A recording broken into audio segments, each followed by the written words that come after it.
Bismillahirrahmanirrahim. Assalamualaikum warahmatullahi wabarakatuh.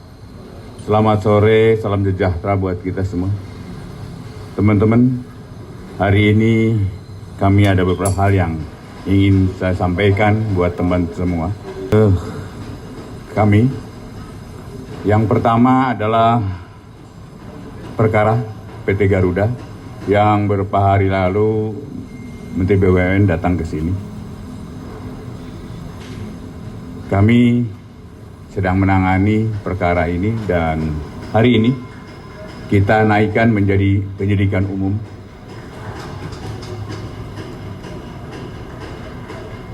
Dan tahap pertama, kita ada dalami pesawat ATR 72600. Dan kita pun tidak akan sampai di situ aja. Ada beberapa pengadaan, kontrak pinjam atau apapun nanti kita masih akan kita kembangkan. Mulai dari ATR, Bombardier, kemudian Airbus, Boeing, dan Rolls-Royce. Kita akan kembangkan, kita akan tuntaskan ini. Dan setiap penanganan kami nanti akan koordinasi dengan KPK, karena KPK ada beberapa yang telah tuntas di KPK. Kita akan selalu koordinasi agar tidak terjadi nebis in idem. Kemudian yang kedua, tentang perkara satelit Kementerian Pertahanan, yaitu perkara tindak pidana korupsi proyek pengadaan satelit slot orbit 123 Bujur Timur pada Kementerian Pertahanan 2015 sampai 2021. Dan untuk teman-teman tahu bahwa kami melakukan penyelidikan hanya terhadap yang tersangkanya adalah sipil, tidak pada militer. Kita untuk tahap apakah militer terlibat, kami memerlukan tahap koordinasi dengan polisi militer dan kewenangannya ada pada polisi militer. Kecuali nanti ditentukan lain menjadi koneksitas. Tetapi saat ini yang kami tetap selidiki adalah sipilnya, swastanya.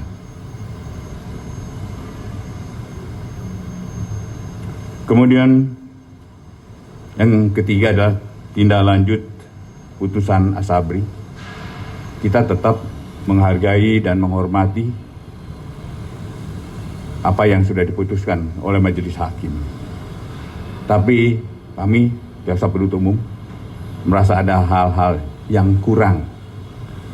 Ada keadilan masyarakat yang sedikit terusik. Diputus, dia terbukti, tapi hukumannya adalah nol, nihil. Padahal kita memperhitungkannya bahwa 116 triliun Jiwasraya. Dihukumnya adalah seumur hidup. Kemudian untuk Asabri 22,7 terbukti hukumannya nihil. Secara yuridis kita mengerti lah, tetapi rasa keadilan yang ada di masyarakat sedikit terusik. Dan yang kami lakukan, saya telah merintahkan Jampitsus, tidak ada kata lain selain banding. Yang keempat, tentang pemberantasan mafia tanah, khususnya adalah yang di Cipayung, Jakarta Timur. Kejaksaan telah melakukan penyelidikan tindak pidana korupsi dalam kegiatan pembebasan lahan oleh Dinas Pertamanan dan Hutan Provinsi DKI Jakarta di Kecamatan Cipayung, Jakarta Timur tahun 2018.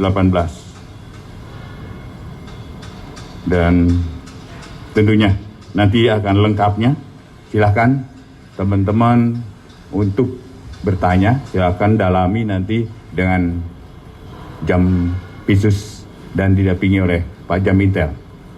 Untuk itu demikian, silakan teman-teman Jampitsus lanjutkan. Terima kasih teman-teman.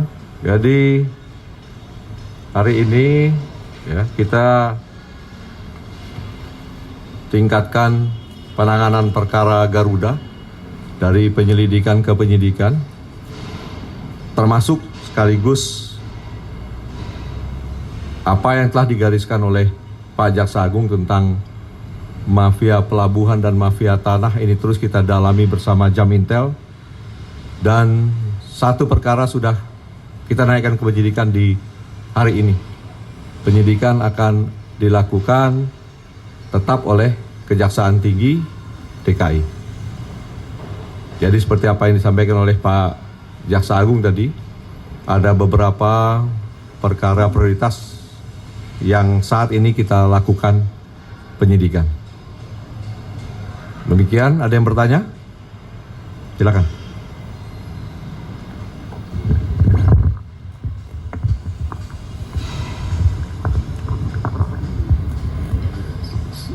Assalamualaikum, selamat sore Pak JA, Pak Jampitsus. Nama saya Randi dari Kumparan, Pak. Ada 3 pertanyaan yang mau saya tanya terkait proyek satelit itu, Pak. Yang pertama, kalau dirilis kan Pak Jampitsus menyebut kasus ini muncul karena tidak ada anggaran di Kemhan tahun 2015 ketika menyewa satelit milik Avanti itu, Pak. Tapi Kemhan ketika itu menyebut perintah untuk menyewa satelit itu atas dasar sidang kabinet tanggal 4 Desember 2015 itu, Pak. Sehingga kalau tidak disewa satelit itu, Indonesia bisa kehilangan slot orbit 3 tahun setelahnya, karena membuat satelit itu membutuhkan waktu 3 tahun lebih. Itu pertanyaan pertama, Pak. Lalu kedua, alasan Kemhan ketika itu tidak melanjutkan pembayaran kepada pihak Avanti maupun Navayo dan Airbus itu kenapa, Pak? Berdasarkan hasil penyelidikan sejauh ini. Dan yang ketiga, di awal menyebut kasus ini terkait pengadaan ketika di Kemhan. Lalu beberapa hari terakhir ini yang dipanggil atau digeledah justru dari pihak PT DNK. Yang saya ketahui itu berbeda rezim kontraknya, Pak. Kalau di DNK itu kan ketika seleksinya dilakukan ke Menko Polhukam. Nah, kalau di Kemhan kan yang awal 2015 kan dilakukan di Kemhan. Nah, itu kenapa, Pak? Ke beberapa hari terakhir ini menyasar ke DNK, apakah karena DNK tidak mampu perform gitu, Pak, melanjutkan kontrak yang pembangunan satelit Kemhan, karena apakah kurang biaya atau gimana, Pak? Terima kasih. Terima kasih. Jadi memang penanganan perkara untuk satelit ini tentunya kan sudah melalui tahapan proses hukum ya. Dari hasil penyelidikan ini naikkan ke penyidikan. Nah, kalau naik ke penyidikan berarti ini kan ada bukti permulaan yang cukup. Ini kita lihat bagaimana mengidentifikasi rekan-rekan penyidik kita bahwa ini ada perbuatan melawan hukum saat proses ya, prosesnya. Kemudian yang kedua, kita juga meyakini bahwa ini telah terjadi kerugian. Nah, tinggal bagaimana ini dalam proses penyidikan untuk melihat siapa yang bertanggung jawab atau untuk penetapan tersangkanya.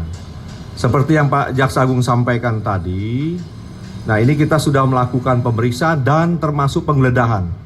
Seperti yang ditanya tadi, bahwa pihak swasta ini yang memang sebagai rekanan pelaksana, maka penyidik mendalami peran dari awal. Apakah perusahaan ini memang cukup dinilai ya mampu ketika diserahkan pekerjaan ini. Kemudian yang kedua, kita ingin melihat proses pelaksanaannya yang dilakukan oleh rekanan pelaksana seperti yang ditanyakan. Nah, ini masih pendalaman dan tentunya kita meriksa dari rekanan pelaksana karena ini pihak yang kita anggap yang paling bertanggung jawab.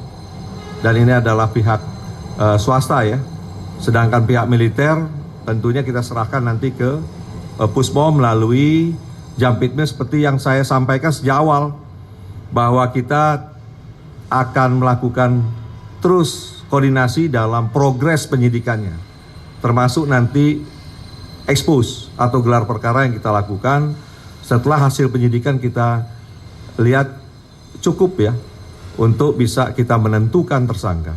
Saya rasa demikian ya. Ada yang lain? Silakan. Ya, terima kasih Pak. Saya Bern dari Koransi Pak. Saya mau bertanya ke Bapak terkait berapa banyak sih mafia tanah kasusnya yang sudah ditangani sampai saat ini Pak, termasuk mafia pelabuhan juga Pak, yang sudah masuk ditangani oleh Kejaksaan Tinggi atau Kejaksaan Agung. Terima kasih Pak. Terima kasih. Untuk mafia tanah sampai dengan 19 Januari 2022, laporan yang masuk sudah 394 laporan. Kemudian yang sudah berhasil ditelaah oleh tim 110, sehingga sisanya sekarang masih sekitar 284 baru ditelaah. Dan 110 itu sudah ditindaklanjuti, yaitu satu kasus terkait dengan tanah di Buleleng, Bali dalam rangka pembangunan lapangan terbang, dilakukan operasi intelijen oleh Kejaksaan Agung. Kemudian satu laporan dari Tapanuli Selatan diteruskan ke Jambas karena laporan diduga ada oknum jaksa yang ikut bermain. Kemudian untuk tahap penyidikan ada dua, satu di Kendari terkait tanah Pemda dan sudah ditetapkan 3 tersangka. Kemudian satu di Sumatera Utara. Dan juga tadi Pak Jampitsus menyampaikan satu dari DKI, sehingga ada 3 penyidikan. Kemudian selebihnya 108 laporan diteruskan ke 22 Kejati sesuai dengan lokus delikti dari tanah tersebut. Itu. Terima kasih. Ada lagi?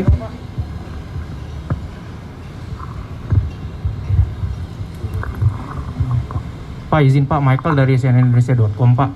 Mau nanya beberapa kasus korupsi yang tadi diekspos ya Pak. Pertama mungkin terkait yang Garuda tadi udah naik penyidikan ya Pak. Kan itu mungkin apakah udah ada gambarannya Pak, kerugian negaranya berapa terkait kasus itu Pak. Terus yang kedua mau nanya terkait dengan yang satelit tadi Pak. Kan dari kemarin kan yang kita tahu kan yang diperiksa pihak swasta dari PT DNK tadi itu Pak. Apakah sejauh ini udah ada pihak-pihak dari kementerian yang diperiksa oleh Kejaksaan Agung, misalnya di tingkat dirjen atau mungkin yang lainnya Pak. Terus apakah akan mengerucut kepada klarifikasi atau mungkin pemeriksaan terhadap Menteri Pertahanan yang waktu itu menjabat, Pak Arya Mizard ya Pak. Soalnya kan beliau juga udah menyampaikan statementnya di media terkait dengan proyek tersebut yang dibilang atas proyek atas izin negara gitu dalam tanda petik. Terus juga ada info juga Pak kalau misalnya di kasus ini katanya ada politikus Golkar ya Pak, namanya Indra Bambang Utoyo yang ikut pengadaan. Itu apakah benar Pak? Mungkin bisa diklarifikasi atau dikonfirmasikan Pak. Terima kasih. Terima kasih ya. Untuk Garuda, saya jelaskan dulu bahwa sekarang ini naik penyidikan, kita masih konsentrasi di ATR dan bombardir ya. Tetapi rekan-rekan perlu ketahui bahwa terjadi kerugian di Garuda ini saat dijabat dirutnya oleh ES ya.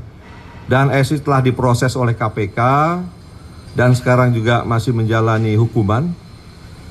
Tetapi ada kerugian yang masih terjadi di Garuda. Oleh karena itu, Jaksa Agung perintahkan kepada kami untuk melakukan penyidikan dalam proses melihat secara jelas nanti di penyidikan siapa yang bertanggung jawab di luar yang telah ditetapkan oleh KPK dan bagaimana kerugian ini bisa kita upayakan untuk bisa dikejar, untuk bisa kita tutupi. Sehingga ini tentunya memudahkan langkah penyidik di PISUS karena telah dilakukan oleh KPK terlebih dahulu, baik dari alat bukti maupun konstruksi pembuktian mungkin telah ada di KPK. Oleh karena itu untuk kelanjutannya kita akan intens melakukan koordinasi ke KPK untuk penyelesaiannya. Untuk kerugiannya tentunya tidak bisa kita sampaikan secara detail karena ini tetap akan dilakukan oleh rekan-rekan auditor, ya. Tetapi kerugian cukup besar kan ini. Seperti contohnya untuk pengadaan sewa saja ini indikasinya sampai sebesar 3,6 T. Sehingga cara pandang penyidik di Kejaksaan Agung ini sekaligus mengupayakan bagaimana kerugian yang telah terjadi di Garuda akan kita upayakan pemulihannya. Itu. Kemudian kalau untuk satelit ini akan kita lihat lah ya perkembangan proses penanganannya.